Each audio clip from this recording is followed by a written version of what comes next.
Antas salam wa minkas salam, salim lana ila subulis salam. Astaghfirullah, astaghfirullah, astaghfirullah. Assalamualaikum warahmatullahi wabarakatuh. Bismillahirrahmanirrahim. Bismillahil malikil qudusis salam. Bismillahil adijil hakim.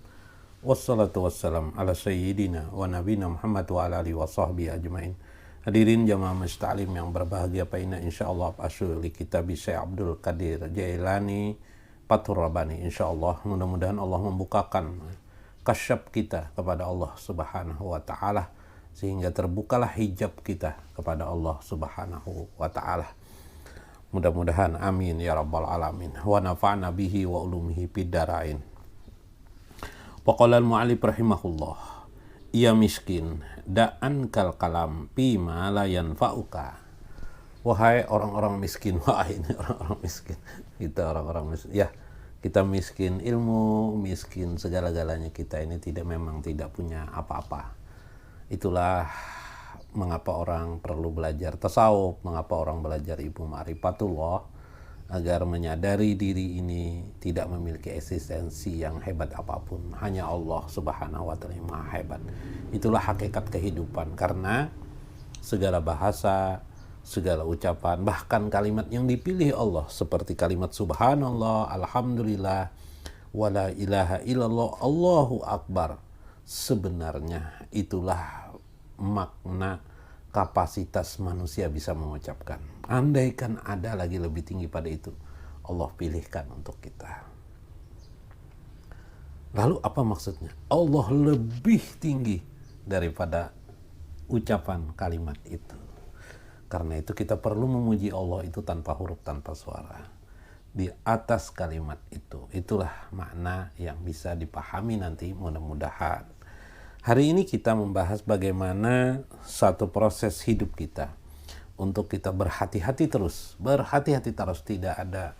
tidak ada istilah kita merasa aman, jangan merasa aman, tapi tetap berhati-hati. Karena itu Tuhan saya Abdul Qadir Jailani mengingatkan, wahai orang-orang miskin, ya, miskin ilmu, miskin pengetahuan, miskin segala-galanya miskin, tinggalkan saja ankal kalam, tinggalkan segala ucapan-ucapanmu layan pauka yang tidak bisa memberikan manfaat bagi kamu.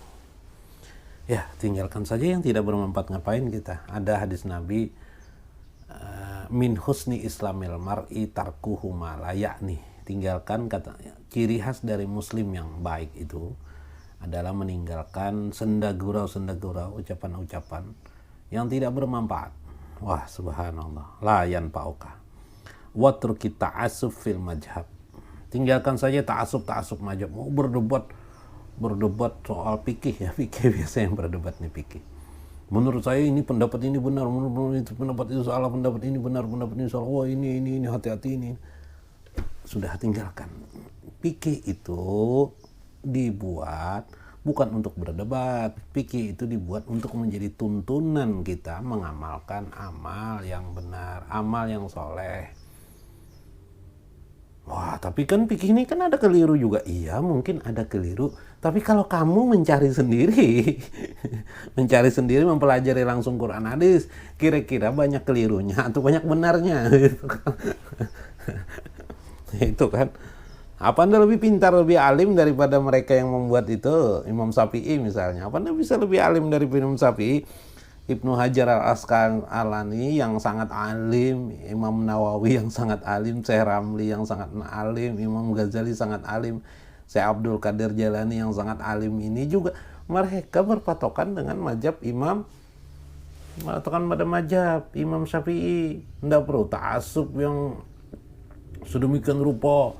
Ta'asub ini kan mengeluh-ngeluh aja, hebat, tapi ngerti tidak, begitu kan? Harusnya kita pahami pendapat beliau, kita amalkan, bukan untuk berdebat, bukan juga untuk mentahjir orang lain atau mencela-cela orang lain, tidak. Nah, ada lagi yang mengkritik, ya kita sampaikan saja ini nih loh, pendapat Syafi'i yang benar, ini yang begini-begini, kami mengamalkan begini, selesai.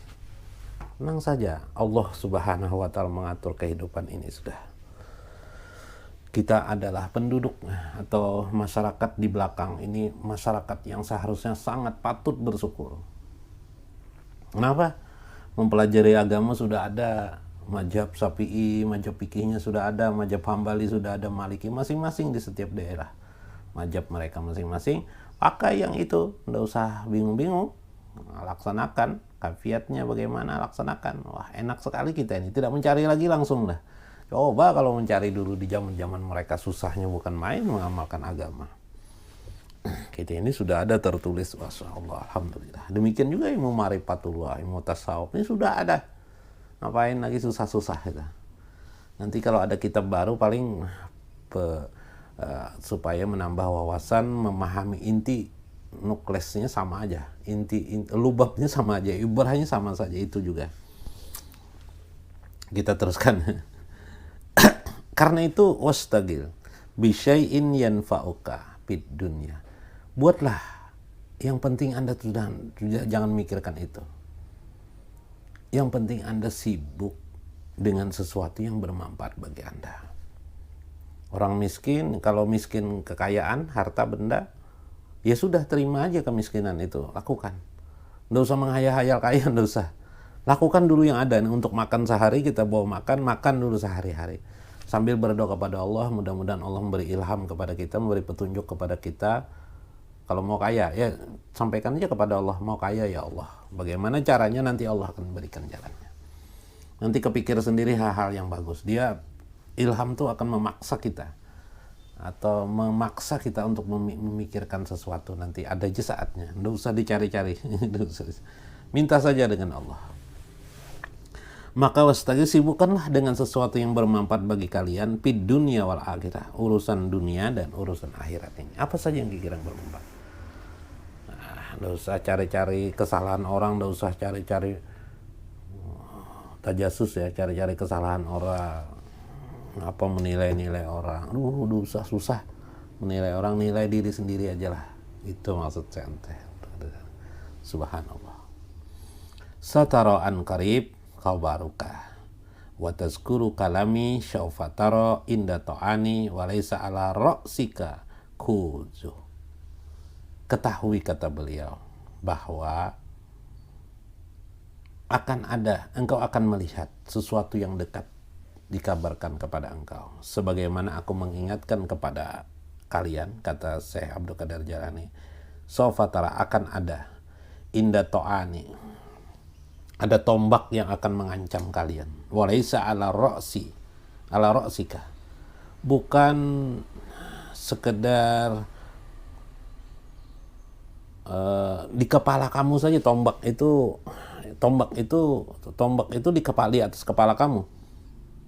Ala ra'sika khuzatan aisiyatumu alaihi minal jarahat, yang bila dia itu kena pasti kamu akan berdarah karena kamu tidak memiliki khuzah atau pelindung, helm. Tidak ada pelindung bagi kamu.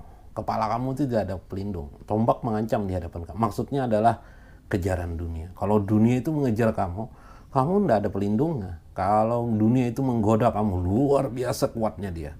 Hati-hati, kamu itu tidak ada pelindung. Pasti kamu akan terluka daripadanya. Masya Allah. Karena itu jangan kamu kacau duluan sebelum dia datang mengejarmu. Jangan kamu kacaukan diri kamu, kuatkan diri kamu, cari yang bermanfaat bagi kamu, memperkuat diri kamu, sehingga kalau dunia itu menghujam kamu akan lupa kepada Allah. Gitu maksudnya, kamu akan lupa kepada Allah. Asik sekali dunia itu. Anda kira-kira Anda tahu sendiri, kalau orang sudah candu terhadap dunia ini gimana rasanya. Udah bisa apa-apa lagi, sampai jadi gila dunia. Gila dunia itu ngeri lagi. Dan hati-hati, kalau sudah sampai begitu susah obatnya kan. Ini sebelum kamu sampai ke situ hati-hati ya. Tapi dunia itu pasti seperti mata yang tombak yang mengancam. Ala ra'sika, di atas kepala engkau. Ya, di atas kepala engkau. Hati-hati, kata beliau. Khujatan.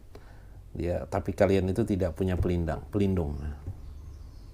Sempurnalah dia akan menompak kamu, kalian pasti akan luka katanya. Farik kalbaka, min humumid dunia. Karena itu perlu dicari suatu keadaan yang menenangkan dirimu. Dengan cara apa?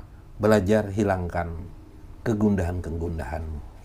Belajar hilangkan kegundahanmu yang ada di dalam diri kamu. Nah ini, gundah itu berbahaya.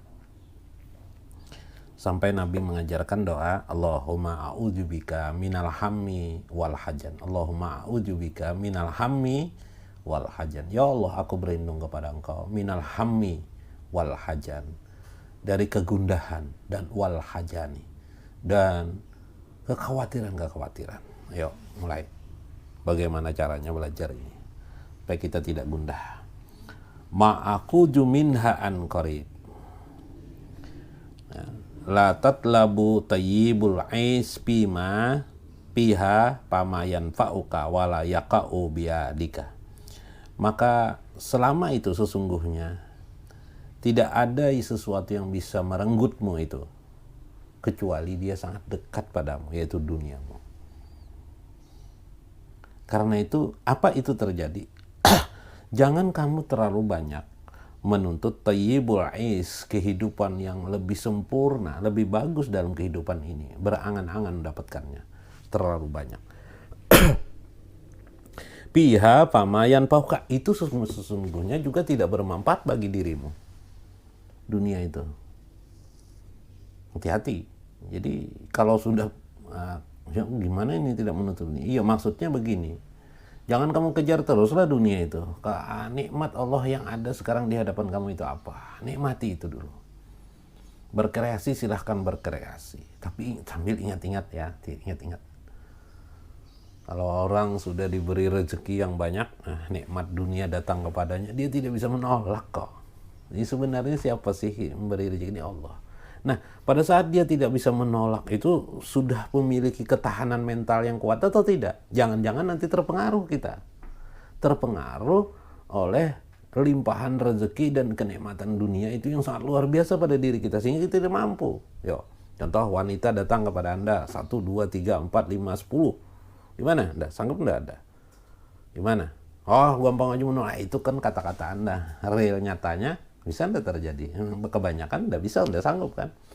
Ketika harta itu berlimpah timbul pelit, kamu luar biasa. Masa sih? Wah, kalau tidak percaya coba-coba aja, enggak apa-apa juga. Nanti gimana rasanya? Mulai nanti sholat tertinggal, mulai nanti ibadah tertinggal. Kemewahan dunia itu luar biasa berbahaya juga bagi diri kita. Jadi ya sekedar demi sekedar memahami itu, memahami firman dan maksud Allah. Jangan memaksakan diri. Kalau kamu ditetapkan Allah tidak bisa untuk mencapai itu, ya bagaimanapun kamu berjuang tidak bisa. Nanti ada pembahasan lain menyangkut masalah itu. Kita fokus pamayan pauka, maka tidak juga bermanfaat bagi kamu. Wala yaqau biadika, dan dia tidak akan datang di hadapanmu. Tidak ada. Karena itu kalau Nabi SAW, Nabi SAW bersabda, al-aisu aisul akhirah. Hidup yang sebenarnya itu, hidup yang indah, yang mudah, yang bahagia itu sebenar-benarnya bahagia. Itu ketahuilah di akhirat. Itu hidup yang sebenar-benarnya, kata Nabi. Jadi hidup yang sebenarnya itu di akhirat, bukan di dunia ini. Lalu di dunia ini silahkan kenikmatan sekedarnya, ya kan. Tidak usah iri lah orang pergi, saya datang dari Perancis, dari Italia. Oh, iri betul kita mau ke Perancis, ke Italia. Pengen benar kita cari duit uang mau Italia ke Perancis. Wah, ini kan luar biasa susah, bukan main. Nah, makanya kalau kita dalam orang muslim, paling kita mencari harta untuk naik haji, ya sekedar kita mulai ada kelebihan sedikit demi sedikit. Allah bisa aja memberikan rezeki. Banyak orang kaya di dunia ini bukan karena kecanggihan dia berusaha, karena hebat dia berusaha. Banyak orang kaya di dunia ini tidak karena dia berusaha, tapi karena memang Allah menghendakinya. Ada juga yang berusaha kok kaya, ya Allah menghendakinya dengan usahanya berhasil. Tapi kebanyakan kan banyak orang usaha juga tidak berhasil. Ya, karena itu kita hanya sekedar melakukan usaha. Pemberi rezeki itu dari Allah Subhanahu. Allah yabsutu rizqa liman yasha. Allah lah yang bisa meluaskan rezeki siapa yang dikehendakinya. Nah, ini kehendak Allah itu yang penting.